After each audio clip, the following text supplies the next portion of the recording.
Recordings. The discovery of the technique of recording was also an important as a photography. Recording मतलब किसी चीज़ को record करना, okay तो वो भी एक फोटोग्राफ्स के जितना ही इम्पोर्टेंट है. Recording is a form of audio source of history. Recording जो है एक ऑडियो टाइप आता है. During the modern period the speeches of leaders or the important personalities, songs etc. are available in the form of recordings. यानी उस time के उसमें देखा जाए तो कुछ ऐसे बड़े बड़े लीडर्स की स्पीचेस है या कुछ गाने हैं उसको रिकॉर्डिंग फॉर्म में मिला है.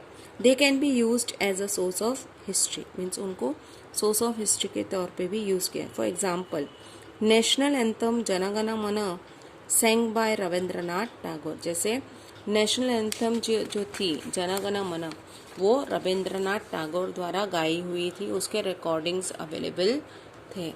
और the speeches of the Subhash Chandra Bose can be used as an audio source for the study of history of modern India.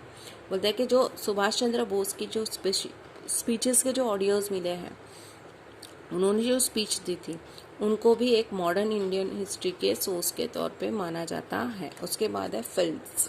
Okay films are considered as a unique discovery of the modern technology. बहुत ही एक अनोखी discovery मानी जाती है films जो है वो. In the 20th century there was a great development in the technique of film making. Means 20th century में बहुत सारे ऐसे टेक्निक्स फिल्म मेकिंग में हुए थे. उसमें Dada Saheb Phalke in the year 1931 laid the foundation of Indian film industry. यानी 1913 में 31 नहीं 1913 में इन द ईयर 1913 में दादा साहेब फाल्के ने एक इंडियन फिल्म इंडस्ट्री का फाउंडेशन डाला. Audio visual recording of the Dandi यात्रा, salt Satyagraha, quit India movement and such other historical events are available. Means ऐसे ऑडियो विजुअल रिकॉर्डिंग्स जैसे दांडी मार्च हुआ था, सॉल्ट सत्याग्रह हुआ था, क्विट इंडिया मूवमेंट के जो थे ऐसे इसके रिकॉर्डिंग्स मिले हैं. So through this films the event could be seen in really. Means इस फिल्म के थ्रू वो जो इवेंट्स थे उसको हम रियल में देख सकते हैं. Compared to the ancient medieval period, the source of study of modern Indian history are found in abundance and variety. Means compare to medieval के compare में modern Indian history के जो source है वो बहुत ज़्यादा और बहुत variety में पाए गए हैं. Okay, the archaeological source of this period are to a great extent found in the better state. यानी आर्कोलॉजिकल सोर्स जो थे उस टाइम इस टाइम के वो बहुत ही ग्रेट एक्सटेंट एंड बेटर थे. देर आर मैनी यानी अच्छे और भी अच्छे और ये there are many written source preserved in the आर्शीव्स.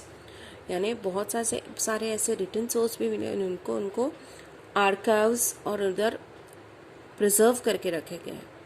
But while referring the written source, the ideology and opinion of the author regarding the particular event needs to be examined. लेकिन जब इसको पढ़े जाते हैं तो उनकी ideology and opinion of author means उनके क्या वो रेफर करना पड़ता है, उसको ध्यान में रखना पड़ता है. There is a great need of preserving this historical source through which the rich tradition of the history can be handed over to the next generation. यानी ये